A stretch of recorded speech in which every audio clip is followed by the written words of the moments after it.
Hey everyone, Kosh here. Today we're at Palm Beach Cars and Coffee. It's not just the biggest car show in Florida, but it's one of the biggest car shows in the nation, and it happens every month.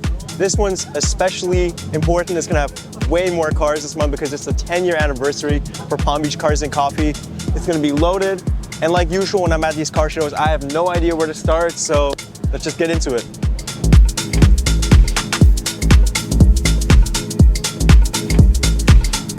So who am I with today? Oscar. So this is a 2000 D3M Coupe, S52 engine, 5-speed, full titanium exhaust, stage 1, stage 3 clutch, upgraded brake lines, stainless steel lines throughout, rotors, new pads. Yeah, that's sick. I refurbished the whole interior too, took everything out and did everything. There's only 1,200 of these, right? Yes. Do you know which number this one is? No, I don't know, but this is Cosmo Black. There's like 500 of them. Oh, wow. This is definitely one of them. Where'd you get it from? So I actually got it from somebody here locally in Miami. He was selling it and I drove from another car show actually and I went to pick it up. Love this thing. The only thing I've done to it recently was upgrade the suspensions, DC extreme lows, and the heritage wheels. Oh, I love the wheels. It really completes the Fully look. polished. Overall, it's one of the cleanest cars I've seen so far. Thanks, man. Pleasure talking to you. Appreciate it.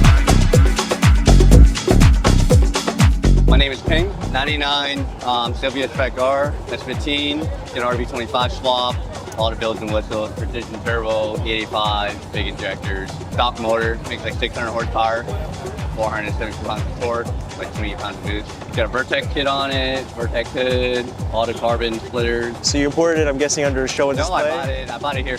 Somebody had it already here. Really? Wow. Yeah. Was it in good shape when you got it? Yeah, it had a body. It actually had a similar body kit, but it was a big body kit. Came with overall, taking down the bare metal, all new windows, trim, molding, been replaced with OEM stuff. So the car completely resprayed, everything jammed, trunk jammed, behind the bumpers, everything. It's RB swapped, so Yeah. how was the process swapping in an RB? Not bad. I mean, these days now, I mean, everybody makes, there's a mount kit from Mizuku that makes, the engine bracket tranny mount. Wiring is already done by Wiring Specialty. Plug everything in, give it power, and then pretty much it. That's Plug and play. Yeah, it is pretty much plug and play. Modern day now, everybody makes a swap kit for it. It's a lot easier these days. Yep. Well, thank you. It's a great car. Yep. Appreciate it. Hey man, thank you.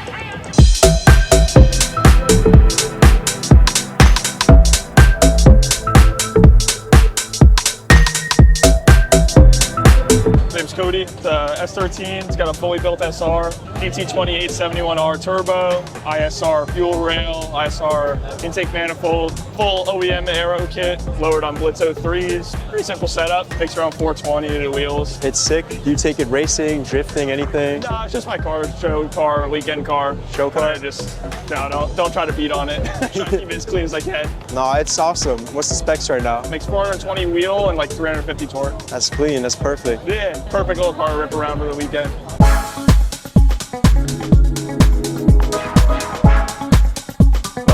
So this is a 08 E90 M3. So it's a stripper spec. So essentially what that means is it has no options, right? So no sunroof, no DCT, no navigation, right? What they call it is like a single hump. So what I wanted was like a lightweight track car, because the car is heavy, it's got a V8.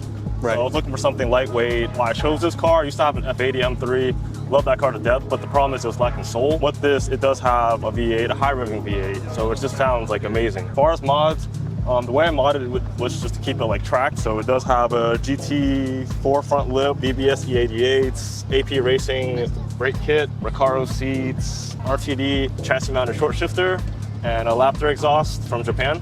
I see you have some modified aftermarket seats. So tell me a little bit more about the seats, the interior overall. So yeah, like I was saying, it's Recaro seats. The driver's seat, they're mismatched. It's just Japanese style, like it's the style I like. So with that, that's an RMS Pro Racer seat, 2700G. With that, it hugs really nice. The reason why it's mismatched too is not everyone can fit in that seat. Yeah. That's why I have a regular pole position on the side. But yeah, I just love seats that just hold you good. I love ripping turns in this car. That's what this car was made for. Well, it's a sick build. Appreciate Thank it. you. Appreciate it. Thanks, brother.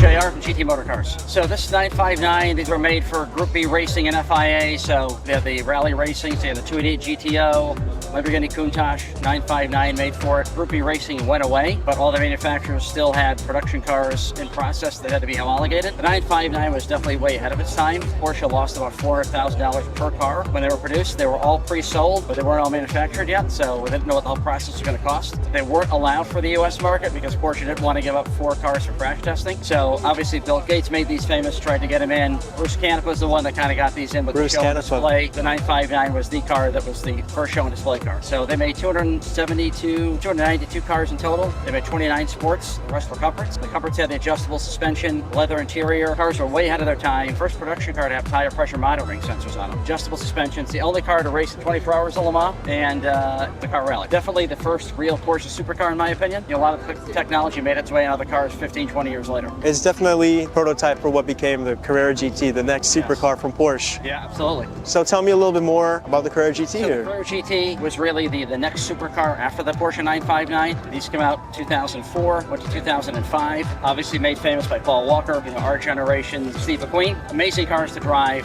V10 derived from the F1 program that never happened. Manual gearbox, super fun cars to drive. They have a bad reputation because people don't know how to drive them. It's one of the funnest street cars to drive. Very raw driving It experience. is very analog, very raw driving experience. It's the closest thing to like a race car for the street. Yeah, for the street, Definitely. 100%. You definitely have to respect this car on the street. And what year is this? 04 This or is 05? 04. 04? Yeah. Oh wow, it's a beautiful car. Center locks. I mean, So this is one of 61 that's in seal gray. really? Yeah.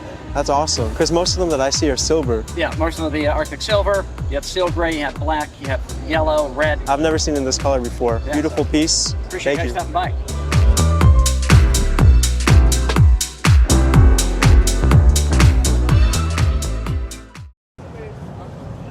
Good.